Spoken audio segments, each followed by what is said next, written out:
Chapter 39. Yan Donggu, who was wearing a thick fur coat to hide herself, was very annoyed as she galloped away. How could she be bewitched by this idiot?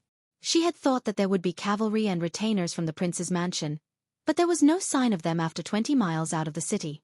She curiously asked, "Su Fengnian, where are you taking me?" Su Fengnian held his saber with one hand and turned his head with a smile. "You will know after another 20 miles. Are you still afraid that I'll take you to the wilderness to do something improper with you? Don't worry, a forced melon is not sweet. I know this better than anyone." In the starlight of the night, Yan Donggu saw a face that seemed unfamiliar to her. Another 20 miles. She saw a bonfire flickering on the opposite side of a small hill. Su Fengnian was the first to jump up the hill. Yan Dongwu's face turned pale when she reached the top of the hill. At the foot of the slope, more than a dozen burly men were sitting and drinking wine and eating meat. All of them looked sinister. When they saw Su Fengnian, they seemed to see a big fat sheep. When they looked at Yan Donggu, who was dressed luxuriously, their eyes were full of lust. They were scared to be thrown into this desolate place. Now that there was such a beautiful woman in front of them, they would be punished if they didn't eat her. Yan Donggu looked at Su Fengnian's side face in a daze. Was this foppish man going to use this vicious method to take revenge on her? Su Fengnian stared at the bottom of the hill and smiled softly. "Miss Yan, don't be in a hurry to kill yourself by biting your tongue. Su Fengnian is not as dirty as you think. If I hand you over to a group of dead people, Yan Qiji will break off relations with me. No matter how you look at it, I will suffer a great loss." Su Fengnian exhaled deeply. In the cold season, this wisp of white mist was particularly clear in Yan Dongwu's eyes. Then she saw this idle man, His Royal Highness, take out a ferocious mask, cover his face, pull out his saber, and insert the sheath into the soil. A series of silent actions caused his temperament to change instantly. Yan Dongwu covered her mouth and did not dare to make a sound. It was a good time to kill. On a snowy day, the corpses would soon become like icicles under the eaves and would not be dirty. Especially the puddles of dirty blood, after being frozen, would look like a woman's embroidery. This made Su Fengnian, who could only kill people quickly, very pleased. After killing 4 or 5 batches of killing, he had some experiences that were not convenient to talk to others. But when he was in Jianghu, he had no friends. Otherwise, why would the masters be fighting on the top of a building or mountain? At the very least, there were a lot of people.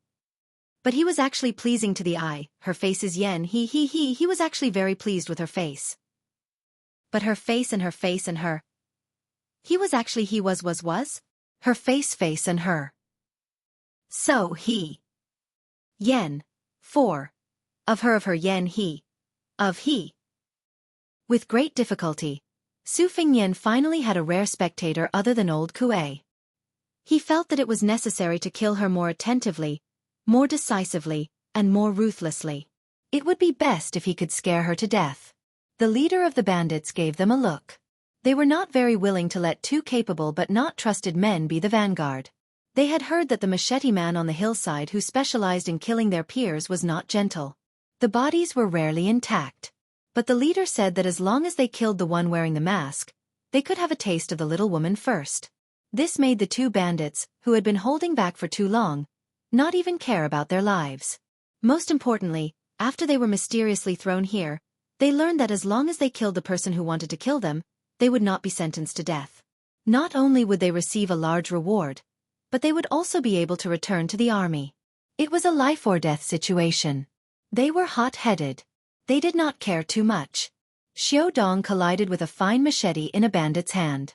Su Fengnian leaned to the side and slid down the machete, cutting off several fingers of the charging soldier. Without waiting for the man to cry for his father and mother, Xiao Dong raised the machete and cut off a head. Xiao Dong did not stop. She rolled and cut down the second bandit at the waist. Su Fengnian charged straight into the enemy's formation. Xiao Dong moved like a snowball.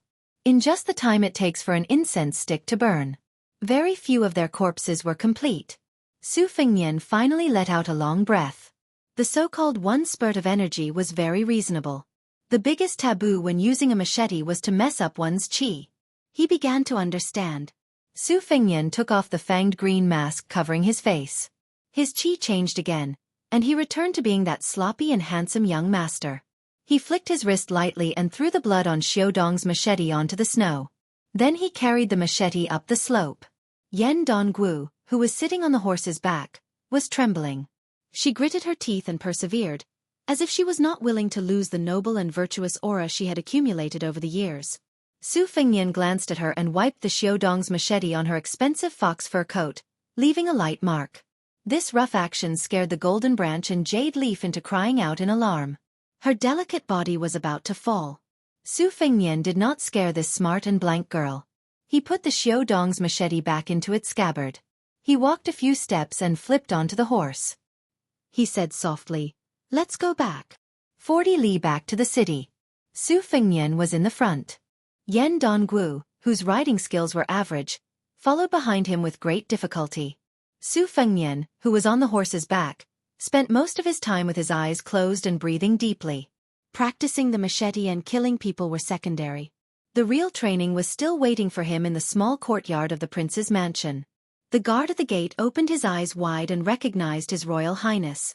He hurriedly shouted to open the gate, afraid that if he angered this Bailiang devil incarnate, he would pack up and go home to raise chickens and farm.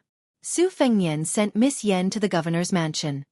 He said with a smile, "You have to return this horse to me." After Yan Dongwu got off the horse, she still kept quiet. Su Fengnian did not think much of it. When he bent down to take the reins from her hand, he used the Xiaodong's scabbard to pat her buttocks. He teased, "Is your soul gone?" Yan Dongwu's face was sullen. Su Fengnian used the Xiaodong's machete to lift her delicate chin. He said slowly, "Your father sent a letter to Wang Taibao in the capital. It's on Su Zhao's desk. Therefore, you didn't go in vain when you put down your pride and went out of the city with me, His Royal Highness, to admire the snow." Yan Dongwu's eyes were flustered. Su Fengnian smiled frivolously and threw the green-faced mask in his arms to her. "Miss Yen gave me face tonight. As a gift in return, I'll give this to you. If you hate me in the future, you can take it out on me."